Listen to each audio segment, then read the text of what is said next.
को पाकिस्तान को मिलके आग लगाएं और तालियां बजाएं और बजा रहे हैं। ये सारे वो लामहदूद इख्तियारात हैं जिसने तबाही मचाई है माशरे में। कि हम बड़ी मजबूरी में, हम बड़ी परेशानी में, हमारी मदद की जाए।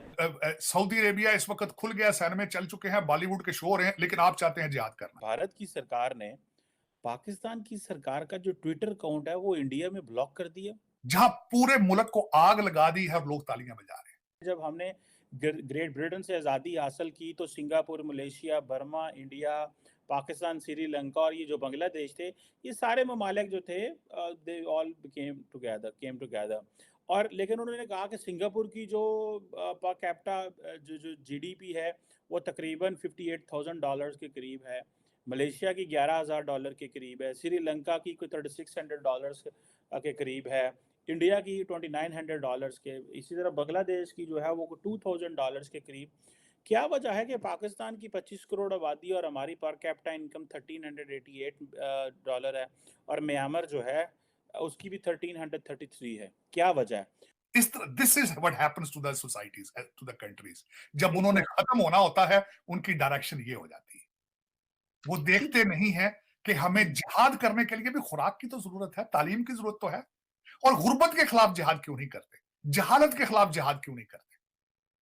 लेकिन उन्हें पता ही नहीं जिहाद क्या है, उनको कह दिया गया ये सियासत नहीं जिहाद है। आओ इंडिया टुडे ग्रुप ने जी एक आर्टिफिशियल इंटेलिजेंस को लेकर एंकर जो है वो इंट्रोड्यूस कराया है। 75 साल हो गए हैं और जब हम इस साइड ऑफ द डेस्क बैठे हुए हैं सोच रहे हैं आर्टिफिशियल इंटेलिजेंस, मुझे तो पहले समझ ही नहीं आई, मैंने कहा पता नहीं क्या लफड़ा है।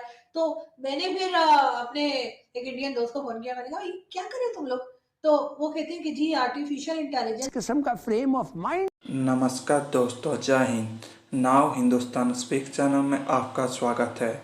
पाकिस्तान हमेशा चाहता था कि सऊदी अरब भारत से दूर रहे, क्योंकि भारत और सऊदी अरब का रिलेशन अच्छा रहने से पाकिस्तान को मुसीबत आ सकता है। अभी भारत और सऊदी अरब बीच में एक डील साइन हुआ है, जिसमें भारत और सऊदी अरब का इंटेलिजेंस टीम मिलके टेररिस्ट के ऊपर काम करेंगे और टेररिस्ट को दुनिया से हटाएंगे। और दूसरी तरफ पाकिस्तान अभी सऊदी अरब का ये रवैया देख के बहुत टेंशन में है। और दूसरी तरफ अभी इजराइल में 2 पाकिस्तानी ईरानी साजिश कर रहे थे इजराइल के ऊपर। अभी पाकिस्तान देख रहा है कि सऊदी अरब भारत का फ्रेंड हो रहा है, और दूसरी तरफ बहुत मुस्लिम कंट्री जो कि भारत के साथ हैं, और भारत उनको मदद कर रहा है, उनको लोन दे रहा है बहुत सारे कंट्री को। लेकिन पाकिस्तान का टेररिस्ट कैंप के वजह से पाकिस्तान को कोई जहर के टीके हैं वो भी 2 नंबर है। हर चीज में फ्रॉड है, हर चीज में धोखा है। मैंने पिछली दफा आपको कहा था ना कि हर पाकिस्तानी इस तरह समझता है मेरी जिंदगी का आखिरी दिन है। आज लोट लो भैन कहता कल किने भी और भैन चुक लो, की फर्क पैदा है। सारी दुनिया कर रही है, की फर्क पैदा है। आपके मुल्क के अंदर हालत यह है, शरीफ आदमी को लड़की का रिश्ता को नहीं देता। शैला जी, शरीफ आदमी को कहते तो बेवकूफ बुजदिल है, वो कहते बुजदिल ना आप खांदा ना सानू खाना देता है, वो तो कुड़ी का रिश्ता को नहीं देता है। जब लोग आप जिस माशरे में शराफत प्रमोट करना छोड़ दें लोग, उसके क्या हालात होते, बिल्कुल वही होती है जो आपकी पाकिस्तान में आज है। लुट अन्नी पाई, उत्ते भी अन्नी, थल्ले भी अन्नी, दिहाड़ी लाने वाला मजदूर है वो भी अन्नी पाई जाता है। वो अपना जो है वो एक दिन का काम 4 दिन में कर रहा है। जो मिस्त्री है वो भी, मैकेनिक गाड़ियां ठीक कर रहा है वो भी फराडी है, दुध बेचने वाले फराडी है, गोश्त बेचने वाले फराडी है। ਤੇ ਤੁਸੀਂ ਕਹਿੰਦੇ ਉੱਤੇ ਜਿਹੜਾ ਅਮੀरुल मोमिनीन आ जाए, ਉੱਤੇ वो कितों आ जाए अमीरुल मोमिनीन? सब फ्रॉड है। जब टोटल डीएनए में घुस गया फ्रॉड, आपके बोन मैरो के अंदर फ्रॉड घुस गया, हर चीज का शॉर्टकट ढूंढते हैं आप, तो फिर किस तरह ये मुल्क में ये नहीं है, ये नहीं इस तरह हो सकेगा। रोल मॉडल बनाना पड़ेगा आपको कोई खरा। इंडियन मीडिया यानी कि इंडिया टुडे ग्रुप ने जी एक आर्टिफिशियल इंटेलिजेंस को लेकर एंकर जो है वो इंट्रोड्यूस कराया है। एंकर का नाम है जी सना, और इसके बारे में यानी इनका बोलूं समझ नहीं आ रही कुछ मुझे। तो खैर इसके बारे में कहा जाता है कि जी ये एजलेस होंगी, बहुत गॉर्जियस हैं, एजलेस हैं, टाइमलेस हैं, और कई कई सेवरल जो उनको कहना चाहिए कि आर्ट्स आते हैं, और बहुत सारी जो है लैंग्वेजेस आती हैं जिसमें वो न्यूज़ पढ़ेंगी और अपडेट रखेंगी।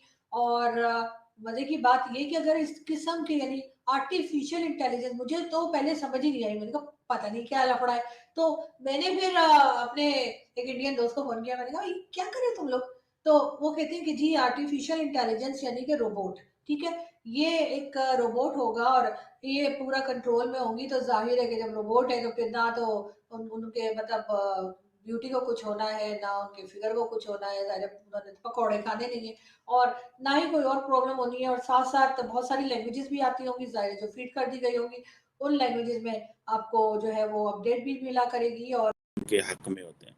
सो एक पोलराइज्ड पॉलिटिकल एनवायरनमेंट है स्टार्टिंग फ्रॉम। लेकिन ये जो लोग क्या नाम है इनका, ये जो टेक्स्ट बुक और करिकुलम पे काम करने वाले लोग हैं, ये बड़े नज़रियाती लोग हैं। मैं आपको बताऊं, ये बड़े रिलीजियसली मोटिवेटेड लोग होते हैं। जिस तरह पूरी दुनिया में बहुत सारे मोटिवेटेड लोग होते हैं ना जी, कि वो ईसाइयत में होंगे, हिंदुओं में होंगे और बहुत सारे लोग होंगे। इसी तरह ये जो पाकिस्तान के अंदर भी जो मज़हब पे ज़्यादा फोकस करते हैं, वो बड़े मोटिवेटेड लोग होते हैं। अब ये देखें कि ये लोग क्या करते हैं कि ये लोग, इनको पता होता है कि पाकिस्तान के अंदर अगर लोग मजहबी होंगे, अगर हमने कुछ ऐसी लेगेसी छोड़ दी जिस लेगेसी की वजह से पाकिस्तान के अंदर जो आने वाली यूथ है, वो यूथ थोड़ी सी रिलीजियस माइंडेड हो जाएगी, तो दैट वो समझते हैं कि इससे हमें जन्नत मिल जाएगी। ये वो बेसिकली माइंड। ईस्ट पाकिस्तान 60% हिस्सा था पाकिस्तान का। लफ्ज पाकिस्तान उनका बनता है। पाकिस्तान बनाने की मूवमेंट बंगाल से शुरू हुई थी। ये लफ्ज उनको दे दें प्लीज, आप उनका वापस। आप तो 40% हिस्सा थे इस पाकिस्तान का, और आप जब बना था पाकिस्तान 1947, आप पहले दिन से बंगालियों को अलग करना चाहते थे। और मैं गारंटी कर देता हूं, मैं प्रूव कर देता हूं विद फैक्ट्स एंड एवरीथिंग, उनको अलग करने वाले पंजाबी भाई थे जो पहले दिन से बेजार थे उससे। और आज भी पाकिस्तान जिस हालत में, इसमें मेजॉरिटी पंजाबी है। मैं खुद पंजाबी हूं, मुझे पता है कि what is in my DNA.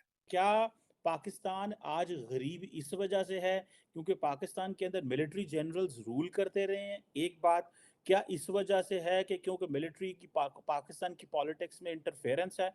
क्या ये क्वेश्चन है? ये बड़े इंपॉर्टेंट चीजें हैं। पाकिस्तान के पड़ोस के अंदर शंघाई कॉन्फ्रेंस थी, पाकिस्तान के पड़ोस के अंदर G20 थी।